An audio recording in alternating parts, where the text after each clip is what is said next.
The Estolian tradition of accepting, even seeking out, foreign brides for both future king and keeper has brought about an interesting dynamic within the royal family. The influx of individuals from diverse locales always created the necessity for the royal family to be bilingual, at the very least. While keeping a man's soul leads to much greater fluency in the language, it also creates the opportunity for misunderstandings, as well as cultural chasms to chisel away at the universal happiness that one comes to expect from an Estolian marriage. In fact, looking back over the ensayos of former queens, I'm amazed at the ways that such pathways of difficulty have always been circumvented. One can focus on the hand of deity as the force behind each event that should have created strife, but didn't. Meredith Zakarian and Scredo. He did not respond immediately. For several heartbeats, all she could hear was the clop, clop, clop of the horses pulling the carriage. Finally, Reggie said, his voice solemn in the gathering dark. Yes, Charlotte, I meant what I told you this morning on Mount Estoliana. Tonight you will have the opportunity to turn me down if you cannot face the thought of keeping my soul safe, bearing our children, and being the Queen of Estolia. Her heart started to race as she considered the implications. Before she could say anything, even if she knew what to say, the carriage pulled to a halt in front of the steps leading up to the entrance to the palace. They climbed the palace steps, her hand lightly on Reggie's arm.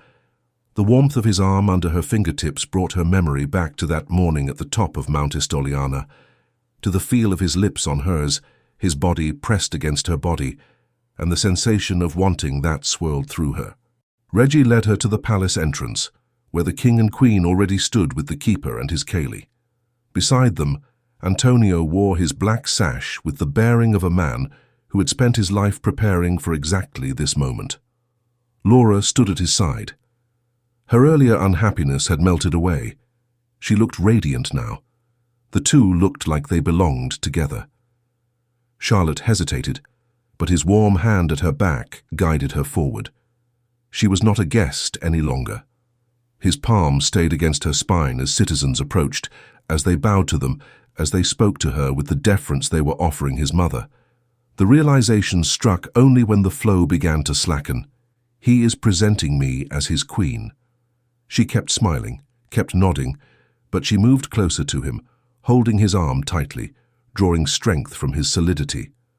When the flow of arrivals finally ceased, the queen turned to her son and invited him to dance. Charlotte was partnered by the king, and the swirl of music carried her into the night. She caught glimpses of Camilla and Generaldo moving together, as if the night had been arranged for them alone. She was surprised when Generaldo asked her to dance. He was a shy, quiet man. Searching for something to say, she said, I heard it's your birthday tomorrow. He inclined his head gracefully. It is. I was blessed to be born on the same day as the heir apparent. His eyes moved over to where Reggie was dancing with Laura. There is something special for any man to share that most significant date with the heir. You and Camilla make a wonderful couple, she said. He smiled, his expression transforming into one of the most pleasant she had seen. I believe that there is no other woman who walks upon earth who could complete me as Camilla does. They spoke softly until the dance was over. She was looking forward to being back in Reggie's arms, but was disappointed when Antonio claimed the next dance. Antonio said to her, Good evening, Charlotte. You look most enchanting tonight. He was a somber, serious sort. If she did not know he was younger than Reggie, she would have decided that he was older. Congratulations on becoming Reggie's last resort, she said, matching his elevated tone uncertainly. Not knowing what else to say, she looked past his shoulder to where Laura danced with Reggie. I heard you have asked Laura to return in a year. He nodded. Like Charlotte seeking Reggie a moment before, his gaze crossed the room and settled on Laura. No searching, no hesitation. He spoke without looking back. It is not typical for any man to recognize his ceilidh so far in advance of his birthday. Deity has influenced my sight, made me see her soul, and given me the courage to share my feelings. I know that she has never been asked to do anything more difficult. I hope that she will wait until I am able to give my soul into her keeping. She needs to know that you will never go back on your promise, and that she has your promise. Charlotte was firm. Laura's fear that he wouldn't want her in a year was the one thing he could, perhaps, eliminate. I hear your advice, Charlotte. I promise to give her the reassurances she will need prior to allowing her to leave Estolia. I believe that our kingdom will benefit from your gentle soul. Before she could respond, the music ended. Antonio surprised her by embracing her and whispering in her ear, Please accept my cousin Charlotte. Reggie was there to pull her back into his arms before she could ask Antonio what he meant to say. The sound of his whisper, like a shout from the soul, was still echoing around her head.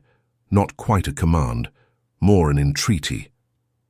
Reggie pulled her close against his body, and she could feel the warmth of his breath against her ear. Are you going to turn me down, Charlotte? She could not turn him down. She looked up at him and did not know what he saw in her eyes, but whatever he saw gave him pleasure.